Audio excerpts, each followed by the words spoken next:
بسم اللہ الرحمن الرحیم۔ السلام علیکم ناظرین، آج ایک بار پھر ہمارے ساتھ موجود ہیں حضرت مولانا علامہ محمد عمران صاحب، اور ہم بات کریں گے ان سے انجینئر محمد علی مرزا کے حوالے سے۔ لیکن مولانا سے بات کرنے سے پہلے میں ایک بات آپ حضرات کے سامنے کرنا چاہتا ہوں کہ گزشتہ دنوں حضرت مولانا علامہ محمد عمران سلفی صاحب کے والد محترم کا انتقال ہو گیا تھا۔ ہم ان کے لیے دعا گو ہیں کہ اللہ تعالیٰ ان کے درجات کو بلند فرمائے، آمین، ان کی آنے والی منزلیں آسان فرمائے اور پسماندگان کو صبر جمیل عطا فرمائے، اور انہوں نے دین متین کے لیے جتنی بھی خدمات سر انجام دی ہیں اللہ تعالیٰ اس کو شرف قبولیت عطا فرمائے۔ آمین۔ اچھا حضرت، میں اپنی طرف سے اور اپنے ناظرین کی طرف سے آپ سے تعزیت کرتا ہوں۔ اللہ کا حکم ہے، بندہ اس میں کچھ نہیں کر سکتا۔ بے شک بے شک۔ جو دنیا میں آیا ہے اس نے جانا ہے، تو مین چیز تو دعا ہے کہ اللہ تعالیٰ ان کے درجات کو بلند فرمائے۔ ہم دعا گو ہیں۔ میری طرف سے بھی سب ساتھیوں سے دعا کی درخواست ہے، جی جی بالکل۔ جو دعا میں یاد رکھیں۔ اچھا حضرت، ہم اپنے عنوان پہ آتے ہیں۔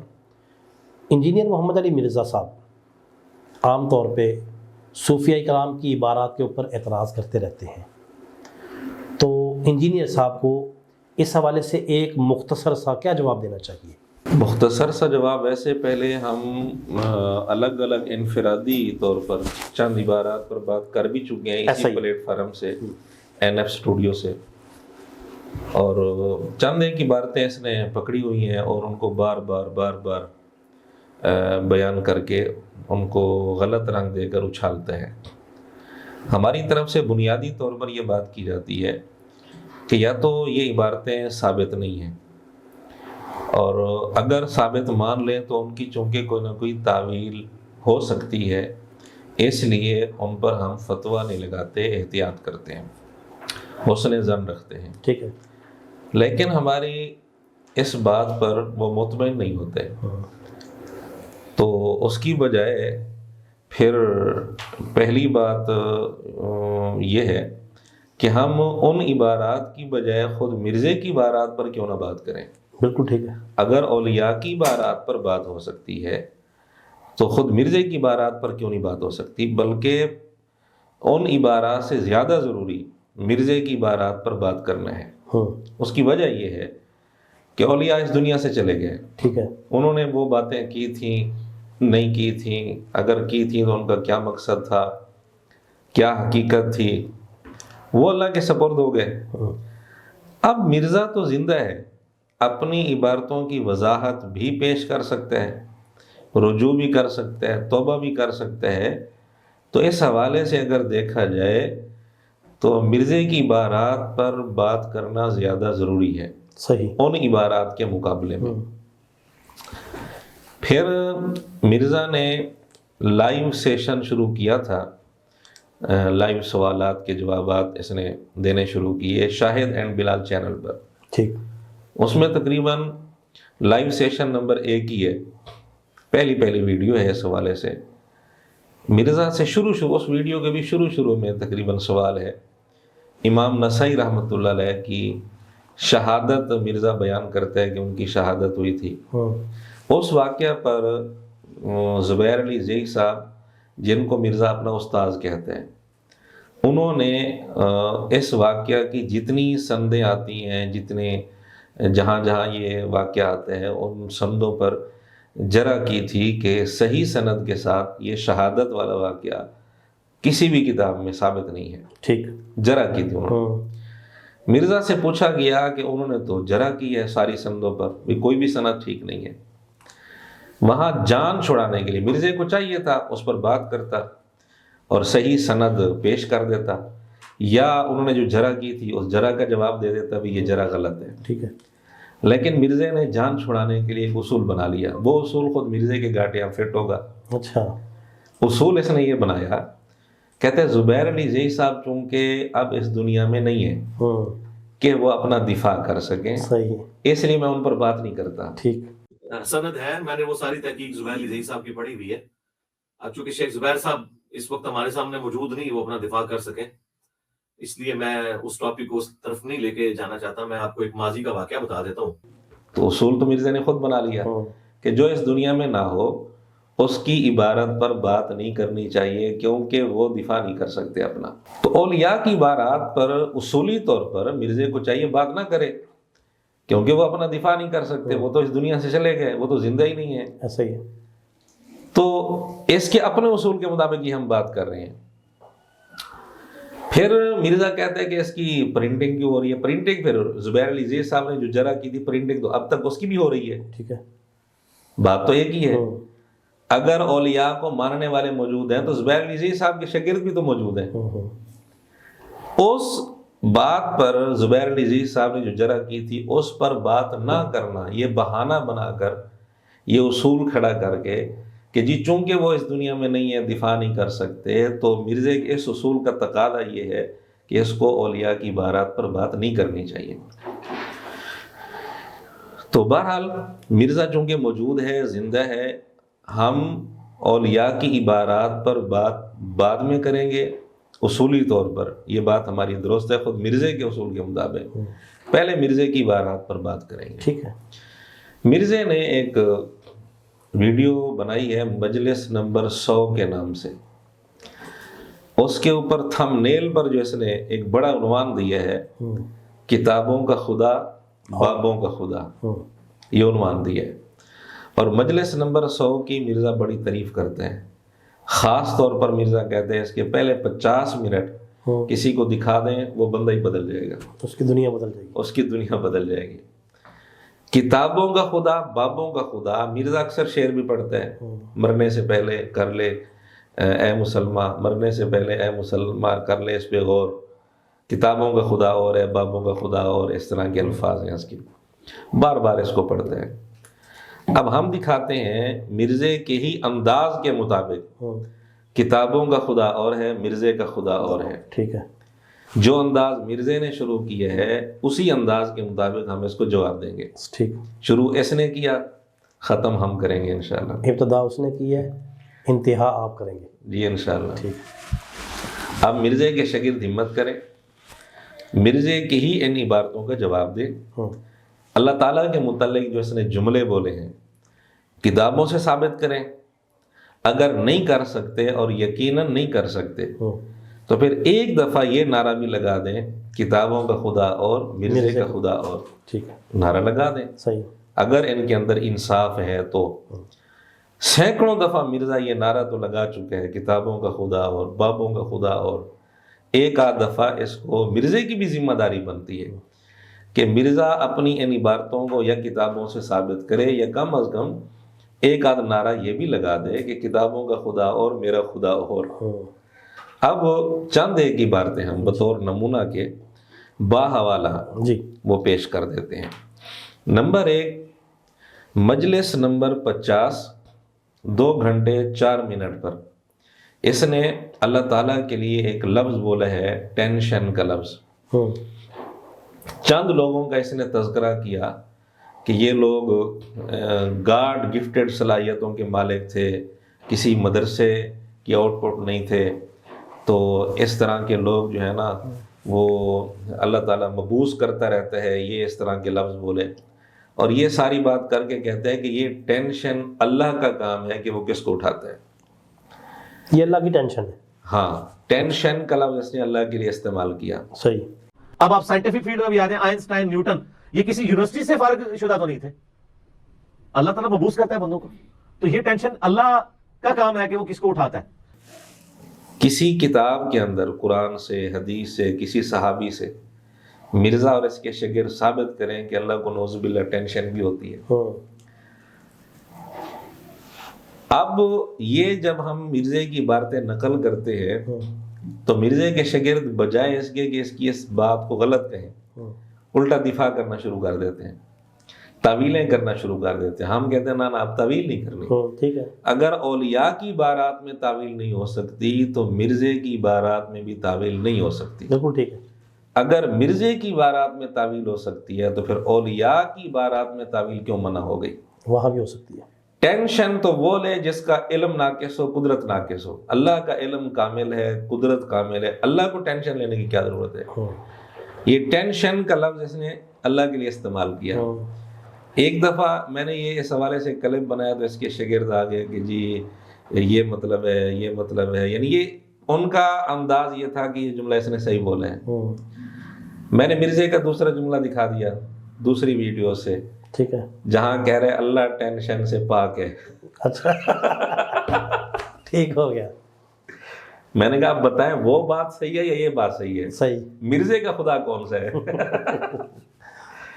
تو ان میں سے ایک جملہ تو غلط ہے، بالکل صحیح، اور یہی غلط ہے۔ ایسی جس اٹینشن کا لفظ جہاں اللہ کے لیے استعمال کر رہے ہیں یہ جملہ غلط ہے، یا کتابوں سے ثابت کریں یا ایک آدھ دفعہ نعرہ لگا دیں جی مرزے کے ہی انداز میں کہ کتابوں کا خدا اور مرزے کا خدا اور۔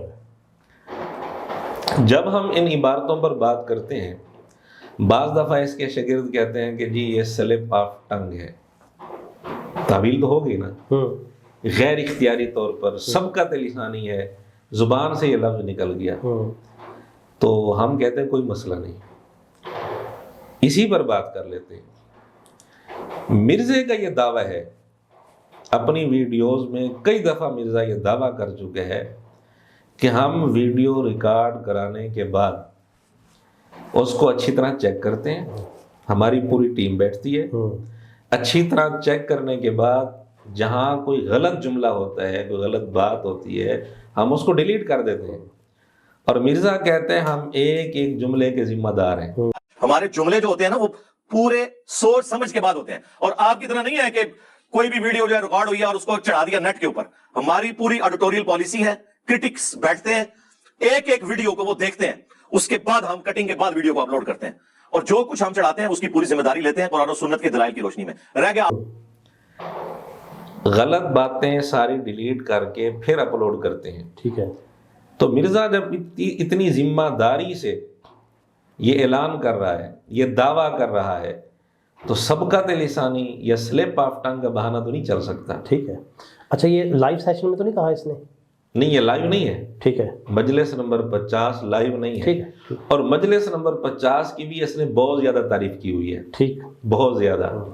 جہاں پہ تعریف کر لے نا بہت زیادہ تو سمجھ لے کچھ نہ کچھ ہونے لگا ہے۔ اچھا دوسرا اس کا یہ ہے کہ جہاں پہ یہ یوں کر لے نا یوں سمجھ لو کہ کچھ ہو گیا۔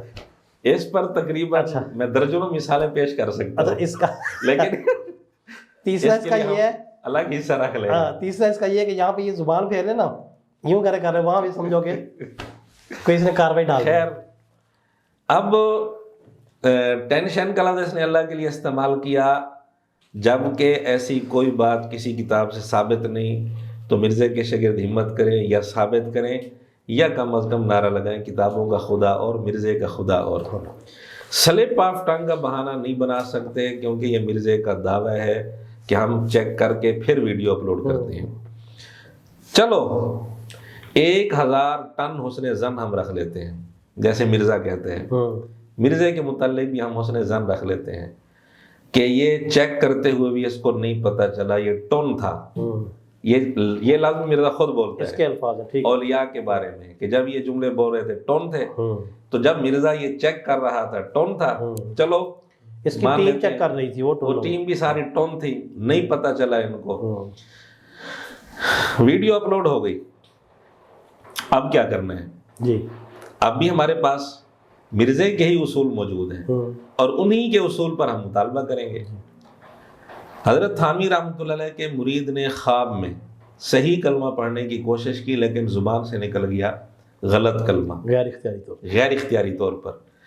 بیدار ہونے کے بعد بھی وہ خود لکھ رہا ہے میری زبان میرے قابو میں نہیں تھی، ٹھیک ہے، میں بے بس تھا، عاجز تھا، میں نے کوشش کی صحیح پڑھنے کی پھر غلط نکل گیا۔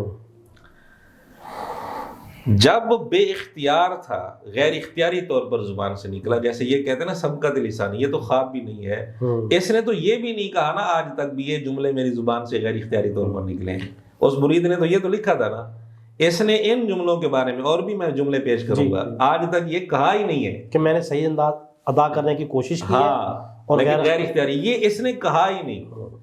اور ادھر اتنے بڑے بڑے فتوے مرزا لگا رہا ہے، مرزے سے کہا گیا کہ یہ تو غیر اختیاری طور پر نکلا تھا اس کی زبان سے۔ مرزا کہتے ہیں کہ حضرت تھانوی کا جو مرید تھا، بابی تھا، ہم اس پر فتویٰ نہیں لگا رہے، ہم تو فتویٰ لگا رہے ہیں حضرت تھانوی پر کہ حضرت تھانوی کو چاہیے تھا مرید کو کہتے تو توبہ کر، تجھ پر شیطان مسلط ہو گیا ہے، تجھ پر شیطان چڑھ گیا ہے۔ لوگ کہتے ہیں جی وہ بے اختیار تھا، اس بیچارے کا کیا قصور؟ ہم کہتے ہیں ہم اس کو نہیں کہہ رہے، ہم تو بابے کو کہہ رہے ہیں کہ بابے کو جب پتا چلا کہ اس پہ شیطان چڑھ گیا تو اس کا کام یہ نہیں تھا اسے تسلی دیتا، بلکہ یہ کہتا کہ توبہ کر، تیرے تے شیطان چڑھے ہے نا، یہ تسلی تھی کہ تیرے۔ اس کی عقل کا لیول دیکھیں۔ ایک طرف کہتے ہیں ہم اس پر فتویٰ نہیں لگا رہے، بھئی جب اس پر فتویٰ لگتا ہی نہیں، حضرت تھانوی اس کو کیوں کہتے تو توبہ کر؟ بھی جب فتویٰ ہی نہیں لگتا اس پر۔ خیر اس اصول کو ہم لے لیتے ہیں۔ تو مرزے کا یہ اصول نکل آیا، کئی ویڈیوز میں اس نے یہ بات کی، حضرت تھانوی سے یہ مطالبہ کیا ہے۔ یہ اصول مرزے کا معلوم ہو گیا کہ اگر کفریہ کلمہ غیر اختیاری طور پر کسی کی زبان سے نکلے، وہ پریشان ہو کر بھی آئے، تو اس کو یہ کہنا چاہیے کہ تو توبہ کر، تجھ پر شیطان مسلط ہو گیا ہے۔ بس اب یہ اصول ہم نے فٹ کرنا ہے، اسی پر ہر جگہ پہ سبقت لسانی ہوئی ہے غیر اختیاری طور پر، اول یہ بہانہ بن نہیں سکتا۔ اگر اس کو لے بھی لیں تو بھی مرزے کا اصول ہے کہ ایسی صورت میں یہ کہنا چاہیے کہ تو توبہ کر، تجھ پر شیطان مسلط ہو گیا۔ جو جو جملے ہم نقل کریں گے، ایک جملہ تو ہم نے نقل کر دیا ٹینشن والا، جو عبارتیں ہم سنائیں گے با حوالہ، اگر وہ عبارتیں ان ویڈیوز میں نہ ہوں تو ہم مجرم۔ ٹھیک، اب تک مرزے کے چینل پر ان ویڈیوز میں یہ باتیں موجود ہیں۔ مرزے کو چاہیے اپنے اصول پر چلتے ہوئے ایک ویڈیو میں آ کر یہ کہہ دے، یہ جملے نقل کرے اور کہے یہ جملے سبقت لسانی ہو گئی تھی مجھ سے، سلپ آف ٹنگ ہو گیا تھا، اور میں توبہ کرتا ہوں، مجھ پر شیطان چڑھ گیا تھا، مجھ پر شیطان مسلط ہو گیا تھا۔ اگر مرزا اپنے متعلق ایک دفعہ بھی یہ جملہ کہنے کے لیے تیار نہیں ہے تو حضرت تھانوی سے کس منہ سے مطالبہ کر رہا ہے؟ بالکل ٹھیک، یہ تو پھر منافقت ہوئی۔ یہ اس کا مطلب یہ مرزا اپنے اصول میں مخلص نہیں ہے۔ اگر اپنے اصول میں مخلص ہے، اپنے کام میں مخلص ہے، دوہرا معیار نہیں ہونا چاہیے، پھر اسی اصول کو اپنے اوپر بھی فٹ کرنا چاہیے۔ اور مرزے کے شاگرد بھی اگر مخلص ہیں، ان کے اندر منافقت نہیں ہے، تو مرزے کے شاگرد یا تو یہ کہیں کہ حضرت تھانوی سے یہ مطالبہ غلط کیا ہے اس نے۔ اگر مرزے کے شاگرد کہتے ہیں کہ حضرت تھانوی سے مطالبہ صحیح کر رہا ہے، تو ہم جو عبارتیں مرزے کی پیش کریں گے، یہاں بھی مرزے کے شاگرد اپنی ویڈیو بنائیں اور مرزے سے مطالبہ کریں کہ مرزا جی توبہ کرو، آپ پر شیطان مسلط ہو گیا ہے۔ ٹھیک، اگر مرزے کے شاگرد ایسا نہیں کرتے تو یہ منافقت ہے۔ ایک جملہ تو میں نے نقل کر دیا اس کا، مجلس نمبر 50 سے، پبلک سیشن نمبر 85، 1 گھنٹہ 58 منٹ پر اس نے اللہ تعالیٰ کے لیے رزق کا لفظ استعمال کیا ہے۔ کہتے ہیں یہ وہ دور ہی نہیں تھا کہ اللہ اس چیز کا رزق لے کہ کسی پیغمبر کو بھیجے۔ اس دور میں اللہ رزق لے۔ اس قوم کا آپ لیول دیکھ لیں۔ میں اسی لیے کہتا ہوں کہ یہ وہ دور ہی نہیں تھا کہ اللہ تعالیٰ اس چیز کا رزق لے کہ کسی پیغمبر کو مبعوث کرتے۔ کیا اللہ رزق بھی لیتا ہے؟ یہ تو جس طرح یہ کہتا ہے کتابوں کا خدا اور بابوں کا خدا، تو مرزے کا خدا، یعنی مرزے کے انداز میں اگر ہم بات کریں تو مرزے کا خدا رزق بھی لیتا ہے۔ یا کتابوں سے ثابت کریں، قرآن سے، حدیث سے، کسی صحابی سے، یا پھر یہاں یہ عبارت، اس کا جملہ یہ نقل کر کے یہ نعرہ لگائیں کتابوں کا خدا اور مرزے کا خدا اور صحیح۔ تو یہاں ہم پھر وہی مطالبہ کریں گے کہ مرزا کہے یہ میں نے جملہ بولا تھا غیر اختیاری طور پر، چیک کرتے ہوئے بھی میں ٹون تھا، مجھے نہیں پتا چلا، اب میں توبہ کرتا ہوں، مجھ پر شیطان چڑھ گیا تھا۔ ایک اور بھی مطالبہ مرزا کہتا ہے ان کتابوں میں جن کتابوں کی عبارتوں پر مرزا اعتراض کرتا ہے، مرزے کا یہ بھی مطالبہ ہے ان کتابوں کی پرنٹنگ بند ہونی چاہیے۔ صحیح۔ تو کیا پرنٹنگ اگر بند ہونی چاہیے تو اس کی ویڈیو ڈیلیٹ نہیں ہونی چاہیے؟ بالکل صحیح بات۔ یہ مطالبہ بھی مرزے کے اصول کے مطابق ہم کر رہے ہیں۔ جن ویڈیوز میں ہم حوالے پورے دے رہے ہیں، جن ویڈیوز میں مرزے نے یہ جملے بول رکھے ہیں، ان ویڈیوز کو مرزا ڈیلیٹ کرے اپنے چینل سے، صحیح، اور یہ جملے کاٹ کے دوبارہ پھر بے شک اپلوڈ کر دے۔ ٹھیک۔ اگر مرزا ایسا نہیں کرتا تو کس منہ سے مطالبہ کر رہا ہے کہ جی ان کتابوں کی پرنٹنگ بند کرو؟ اللہ کے متعلق اس نے یہ جملے بولے اور ویڈیو ڈیلیٹ نہیں کر رہا، کیوں؟ کتابوں کی پرنٹنگ تو بند ہونی چاہیے، کیا ویڈیوز ڈیلیٹ نہیں ہونی چاہیے؟ نمبر 3، اس نے اللہ کے لیے سوچنے کا لفظ استعمال کیا۔ قرآن کلاس نمبر 153، اس میں 56 منٹ 20 سیکنڈ پر اس نے کہا، کہتا ہے کہ جو اللہ تعالیٰ نے مجھے سٹیٹس دیا ہے انسانی ہسٹری میں بہت کم لوگوں کو ملتا ہے۔ ارے واہ، کیا بات ہے۔ یہ بات کر کے کہتے ہیں اب مجھے کوئی میرے ہاتھ چومنے کی کوشش کرے تو میں ڈر جاتا ہوں خدا میرے بارے میں کیا سوچے گا۔ اللہ کے فضل سے میں نے جو سٹیٹس اویل کیا ہے اس دعوت کے عوض ختم نبوت کی برکت سے، اس طرح کا سٹیٹس انسانی ہسٹری میں بڑے کم لوگوں نے اویل کیا ہوگا۔ لیکن مجھ سے کوئی آگے پوچھے، میرے سامنے کوئی جھکنے کی کوشش کرے، میرے پاؤں کو ہاتھ لگانے کی کوشش کرے، تو میں فوراً ڈر جاتا ہوں کہ یار یہ خدا کیا سوچے گا میرے بارے میں۔ اللہ کو سوچنے کی ضرورت پڑتی ہے۔ سوچے تو وہ جس کا علم ناقص قدرت ناقص، وہ اللہ کا علم کامل قدرت کامل، اللہ کو سوچنے کی کیا ضرورت ہے؟ اب مرزا ایک تو یہ کہے کہ اگر جان بوجھ کر اس نے یہ جملہ استعمال کیا تو ثابت کرے، قرآن سے حدیث سے ثابت کرے کہ یہ اللہ کو بھی سوچنے کی ضرورت پڑتی ہے، نعوذ باللہ۔ اگر نہیں، اس کی سبقت لسانی ہے، سلپ آف ٹنگ ہے، تو مرزا کہے میں توبہ کرتا ہوں، جب میں جملہ بول رہا تھا مجھ پر شیطان مسلط ہو گیا تھا، اور یہ ویڈیو ڈیلیٹ کر دے، یہ جملہ کاٹ کے دوبارہ اپلوڈ کر دے۔ یہ کوئی ہمارا غیر معقول مطالبہ نہیں، مرزے کے اصول کے مطابق یہ ہمارا مطالبہ ہے۔ 3 مثالیں آپ کے سامنے آ گئیں۔ نمبر 4، اللہ کے لیے اس نے مدنی رشوت کا لفظ استعمال کیا ہے۔ پبلک سیشن نمبر 108 ہے، 1 گھنٹہ 20 منٹ 40 سیکنڈ پر اس نے یہ بات کی، حقوق العباد پر بات کرتے ہوئے، کہ اگر آپ نے کسی کے ساتھ زیادتی کی، آپ نے معافی مانگی لیکن اس نے معاف نہیں کیا، تو آپ نے چونکہ معافی مانگ لی، کہتے قیامت کے دن اللہ اس بندے کو انشاءاللہ مدنی رشوت دے کر، یعنی جنت کا کوئی انعام دے کر اللہ راضی کر دے گا۔ اچھا، اب اس میں طریقہ یہ ہو سکتا ہے کہ آپ معافی مانگیں، ہاں آپ نے معافی مانگ لی، اگلے بندے نے معافی نہیں دی، تو انشاءاللہ اللہ سے امید ہے قیامت کے دن اللہ تعالیٰ اس بندے کو کوئی نہ کوئی مدنی رشوت دے کر، یعنی کوئی جنت کا انعام دے کر راضی کر لے گا کہ اس کو معاف کر دو، کیونکہ آپ اپنا کام کر چکے۔ مدنی رشوت کا اس نے لفظ بولا اور اس نے وضاحت کر دی کہ میری مراد ہے جنت کا کوئی انعام۔ جنت کا انعام یہ تو بات ٹھیک ہے بالکل، لیکن جنت کے اس انعام کو مدنی رشوت کہنا یہ کہاں سے ثابت ہے؟ رشوت جو ایک حرام کام ہے، اس نے یہ لفظ اللہ کے لیے بول دیا کہ اللہ کی بے ادبی ہے کہ اللہ رشوت دیتا ہے۔ اب وہ وضاحت کرتا رہے رشوت سے میری مراد یہ تھی، میں نے بتا دیا تھا، ہم یہ نہیں، سوال ہمارا ہے ہی نہیں یہ رشوت کا لفظ بولنا اللہ تعالیٰ کے لیے یہ کیسا ہے؟ کس آیت سے ثابت ہے، کس حدیث سے ثابت ہے؟ پھر رشوت کے ساتھ مدنی کا لفظ جوڑ دینا مدینہ منورہ کی بے ادبی ہے۔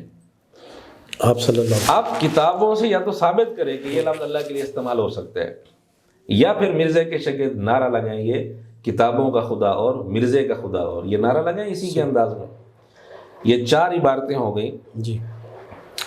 نمبر 5، اس نے اللہ تعالیٰ کے لیے اوپینین کا لفظ استعمال کیا، یعنی رائے کا لفظ، کہ اللہ رائے بھی دیتا ہے۔ بات اس نے یہ کی، پبلک سیشن نمبر 122 ہے، 1 گھنٹہ 47 منٹ پر یہ بات اس نے کی ہے، تقدیر کو سمجھانے کے لیے، کہ کہتا ہے کہ جیسے استاد کسی شاگرد کے بارے میں کہ یہ فیل ہو جائے گا اور وہ فیل ہو جائے، تو اس میں استاد کا قصور نہیں، استاد نے تو اپنا ایک اوپینین دیا ہے، رائے دی ہے، تو کہتے ہیں اسی طرح اللہ کا بھی ایک اوپینین ہے، اللہ کا اوپینین کامل ہے۔ ایک نالائق سٹوڈنٹ کو سال کے اینڈ پہ اگر ٹیچر کہہ دے کہ مجھے لگتا ہے تو نے فیل ہو جانا ہے، اور وہ فیل ہو جائے، تو وہ خود فیل ہوا ہے یا ٹیچر کے کہنے کی وجہ سے ہوا ہے؟ ٹیچر کا تو ایک اوپینین ہے نا، تو اللہ کا ایک اوپینین ہے اور اس کا اوپینین کامل ہے۔ اوپینین کا معنی تو رائے ہے، رائے کا لفظ کسی آیت میں کسی حدیث میں اللہ کے لیے استعمال کیا گیا، اور رائے تو وہ دیتا ہے کہ جس کا علم اور قدرت کامل نہ ہو، علم کامل نہ ہو، اصل بھی جس کا علم کامل نہ ہو، ایک بات سے وہ دوسری بات نکالتا ہے، اپنی رائے دیتا ہے۔ اللہ رائے دینے سے پاک ہے، رائے کی نسبت اللہ کی طرف نہ کسی آیت میں ہے، نہ کسی حدیث میں ہے، نہ کسی صحابی سے ثابت ہے۔ اب یا تو ثابت کریں کہ رائے کا لفظ قرآن میں، حدیث میں یا کسی صحابی نے اللہ کے لیے استعمال کیا ہو، یا ثابت کریں نہیں کر سکتے تو پھر یہ ماننا پڑے گا کتابوں کا خدا اور مرزے کا خدا اور۔ اسی طرح مسئلہ نمبر 157A، جی اس کے اندر تقریباً 11 منٹ کے بعد کئی دفعہ اس نے اللہ کے لیے فہم کا لفظ استعمال کیا ہے۔ فہم کا معنی سمجھنا، فہم عربی کا لفظ ہے۔ یہ لفظ اللہ کے لیے نہ قرآن میں استعمال ہوا ہے نہ حدیث میں۔ لفظ تو استعمال ہوا ہے لیکن اللہ کے لیے استعمال نہیں ہوا، ٹھیک ہے، نہ کسی صحابی سے ثابت ہے۔ فہم کا معنی ہوتا ہے ایک بات سے دوسری بات سمجھنا۔ اللہ سمجھنے سے پاک ہے، کیونکہ اللہ کا علم تو کامل ہے، اللہ کو کسی چیز کے سمجھنے کی ضرورت نہیں ہے۔ اس نے لفظ استعمال کیا ہے، یہ اللہ تعالیٰ کی بے ادبی بھی ہے۔ اب یہ یا تو ثابت کرے، کسی کتاب سے ثابت کرے، یا پھر یہ نعرہ لگائیں کہ کتابوں کا خدا اور ہے، مرزے کا خدا اور ہے، اور رجوع بھی کرے اپنے متعلق وہ سارے فتوے لگائے جو ہم پہلے بتا چکے ہیں۔ ٹن ہو چکا تھا، ہاں جی، شیطان مسلط تھا۔ ایک اور بڑا خطرناک جملہ، جی پبلک سیشن نمبر 130، 2 گھنٹے 30 منٹ پر، 2.5 گھنٹے پر اس نے یہ بات کی آدم علیہ السلام کا تذکرہ کرتے ہوئے۔ عیسائیوں نے عیسیٰ علیہ السلام کو خدا بنا لیا۔ مرزا کہتے ہیں کہ انہوں نے اس بنیاد پر کہ عیسیٰ علیہ السلام کا کوئی باپ نہیں، تو کہتا ہے قرآن نے پھر تردید کی کہ پھر آدم علیہ السلام اس کے لیے ایک نمونہ موجود ہے۔ آدم علیہ السلام کا تو باپ ہی نہیں، ماں بھی نہیں، اور وہاں ان کے ساتھ تو معاملہ ہے لم یلد ولم یولد ولد۔ یعنی اگر عیسیٰ ابن مریم گاڈ ہے اس وجہ سے کہ ان کا باپ کوئی نہیں ہے، تو حضرت آدم تو بڑے گاڈ ہونے چاہیے، وہ تو لم یلد ولم یولد والا معاملہ ہو جاتا ہے، ان کا تو باپ بھی کوئی نہیں، ماں بھی کوئی نہیں۔ اچھا، اور لم یلد ولم یولد کا آگے معنی اور مطلب یہ بیان کرتے ہیں کہ ان کا باپ بھی نہیں، ماں بھی نہیں۔ لم یلد ولم یولد کا یہ معنی تو نہیں ہے۔ صحیح۔ اس نے آدم علیہ السلام کے لیے لم یلد ولم یولد کا لفظ استعمال کر کے شرکیہ جملہ بولا ہے۔ لم یلد ولم یولد اللہ کی صفت خاص ہے۔ سورہ اخلاص میں اللہ نے اپنی یہ صفت بیان کی ہے، لم یلد ولم یولد، اللہ کے علاوہ کسی کی یہ صفت نہیں ہے۔ ایسی ہے۔ میں نے کہا کہ اگر آدم علیہ السلام لم یلد ہیں تو پھر مرزا کس کی اولاد ہے؟ وہ تو لم یلد ہو گئے، تو یہ کسی بندر کی اولاد ہے یا کسی اور چیز کی اولاد ہے؟ مرزا وضاحت کرے۔ اب اس کے شاگرد آئیں گے دفاع کرنے کے لیے، جی یہ سلپ آف ٹنگ ہے۔ اگر ہم اولیاء کی عبارات پر اس طرح کی تعویل کریں تو یہ طیش میں آ جاتے ہیں۔ ان کو بچاتے کیوں ہو تم؟ بابا بچاؤ مہم شروع کی ہوئی ہے تم نے، تو تم نے کون سی مہم شروع کی ہے؟ تم نے مرزا بچاؤ مہم شروع کی ہوئی ہے۔ پھر ٹھیک، سلپ آف ٹنگ کا بہانہ نہیں چل سکتا۔ وہ خود کہہ رہے ہیں کہ ہم ویڈیو اچھی طرح چیک کر کے اپلوڈ کرتے ہیں۔ چلو چیک کرتے ہوئے بھی اگر ٹون تھا تو اب آ جائے اپنے اصول کے مطابق اقرار کرے یہ سبقت لسانی ہوئی ہے، میں توبہ کرتا ہوں، مجھ پر شیطان چڑھ گیا تھا۔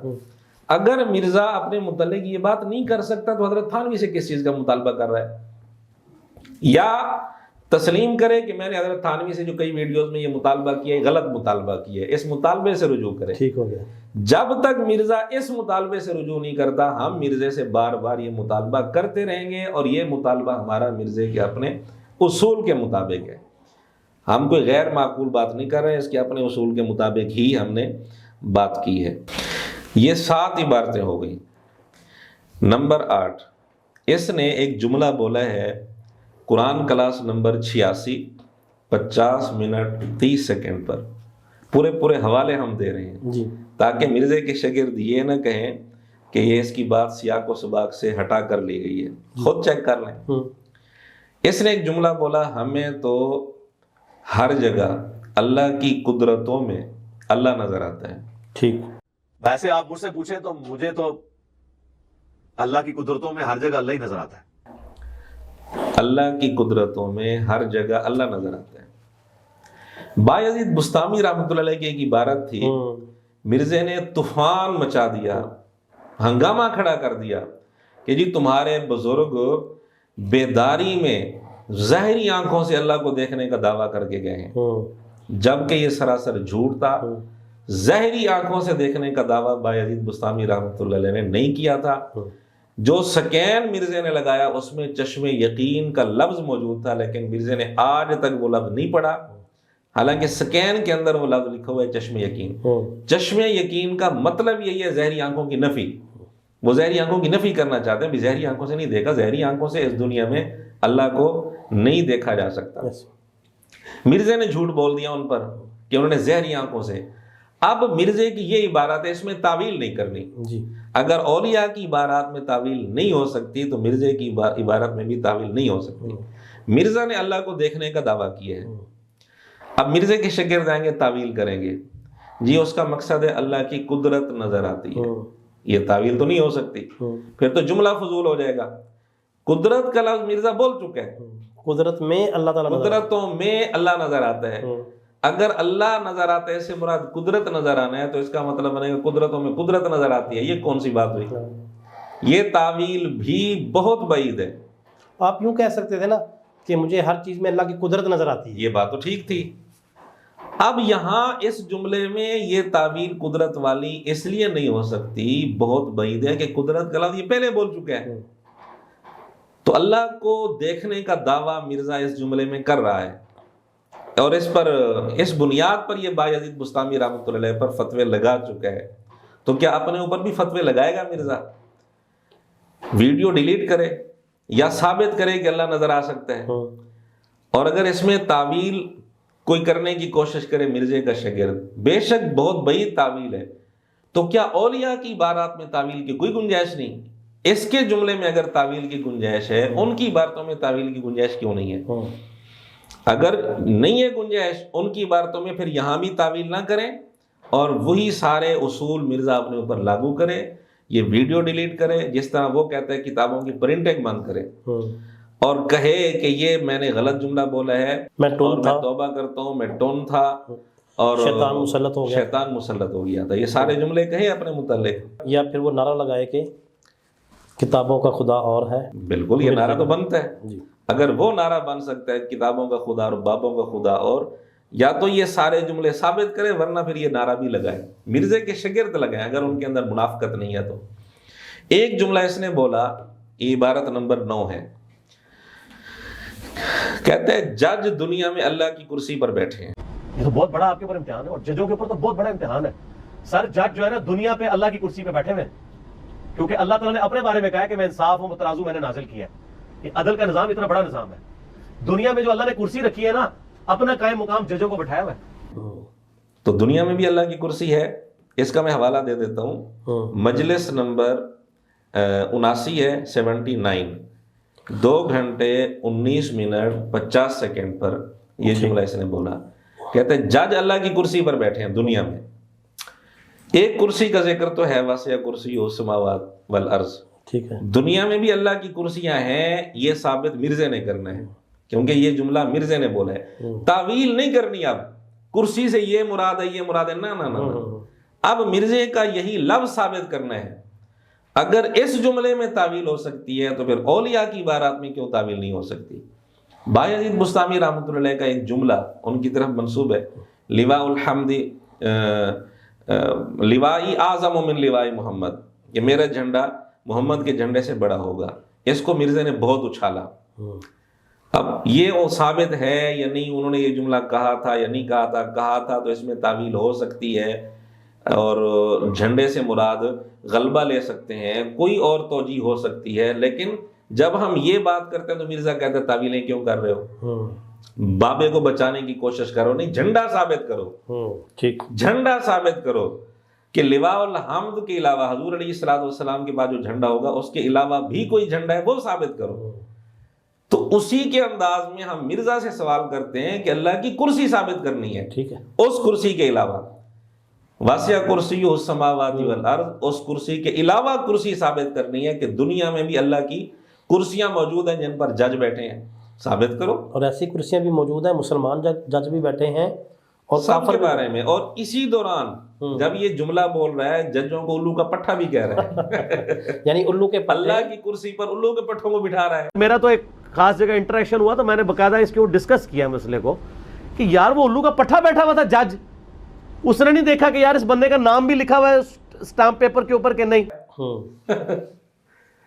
تو ثابت کرے اللہ کی کرسی۔ اب تعویل نہیں کرنی، یہ تعویل کر سکتا ہے تو اولیاء کی عبارات میں تعویل کیوں نہیں ہو سکتی؟ بالکل ٹھیک ہے، یہ دوہرا معیار تو نہیں ہونا چاہیے، منافقت تو نہیں ہونی چاہیے۔